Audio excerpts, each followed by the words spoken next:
This is my next video regarding the common naming of organic chemistry. There, many prefixes are used in the common naming like normal, iso, neo, secondary and tertiary. We will see in which situation which prefix has to be used. The important points regarding this common naming are as mentioned below. The first one is that the prefixes normal, iso and neo,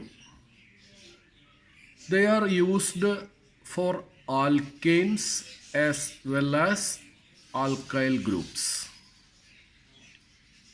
On the other hand, the prefixes secondary and tertiary are used only for alkyl groups and not for alkanes.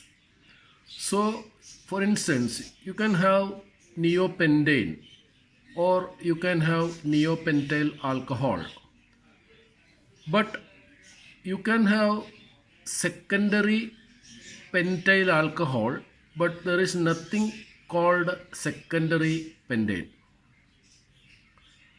This is the foremost important aspect regarding these prefixes. Now we will consider one by one. The prefix normal. Normal alkanes are having no branch at all. They are straight chain alkanes, and the term normal is used from butane only. Means normal butane, normal pentane, like that only. But we can have normal propyl chloride onwards. What I mean, when prefixed to alkyl group, it starts from propyl group. Normal propyl, isopropyl, secondary propyl, and so on. Normal propyl, normal butyl, normal pentyl, and so on. There should not be any other branch while we name a compound a normal alkane or normal alkyl alcohol, like that. Coming to iso. Iso came from the word isomer. Whenever there is one methyl group attached to the second carbon of the main chain and no other branches are present, such alkanes are called isoalkanes. For example, you can have isobutane, isopentane, isohexane, etc. One thing to remember is that if the side chain is on the third carbon, methyl group is on the third carbon, they are not called or prefixed with iso. For example, 3-methyl pentane is not isopentane. Only 2-methyl pentane is isopentane. Again, isoalkyl groups comes when the functional group is on the terminal carbon, and in addition there is a methyl side chain on the second carbon. Thus we can have isobutyl chloride, isopentyl chloride, isohexyl chloride, etc. In isopentyl, isohexyl, etc., the functional group must be present on the long part of the carbon chain.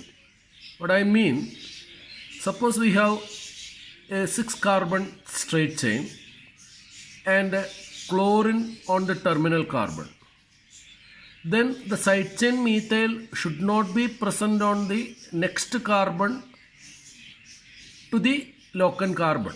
Means side chain methyl should be present at the other end, not near to that carbon holding chlorine.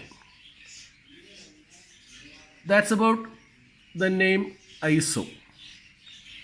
Coming to neo, the difference is that the second carbon must have two methyl groups. No other side chain.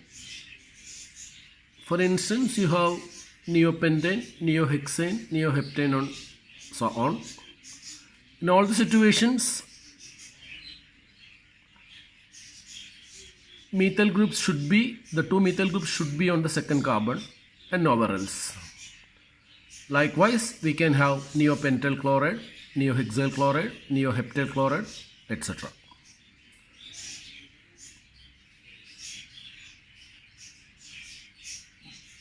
One thing we have to remember is that normal halo derivative, isohalo derivative, neohalo derivative, all will be primary halo derivatives.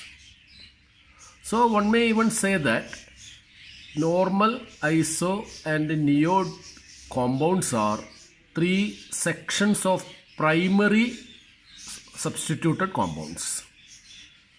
That's why we have secondary and tertiary as the other two groups.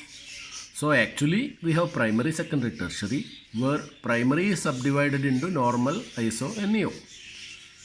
The word secondary is used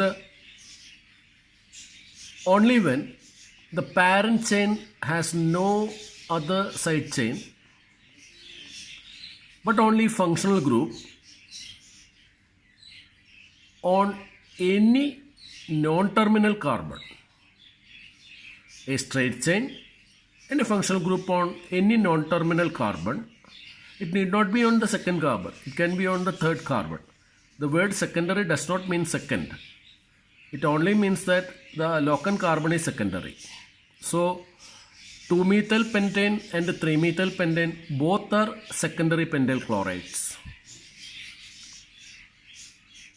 Now you must also remember that there is no there is no secondary alkane like secondary hexane, secondary heptane, etc. Only secondary alkyl groups are present. Finally, we have the term tertiary. Tertiary is also, there is no tertiary alkane, only tertiary alkyl groups are there. Here the thing is that the carbon carrying the functional group, must also carry two other methyl groups. No other side chain anywhere over the parent chain. So in tertiary, we have a long chain with a functional group at one end and two methyl group also on that carbon which carries the functional group. In the next video, I will post some diagrams indicating all these categories. Please go through the descriptions given on the video presented here. Please also wait for the next video. Thank you.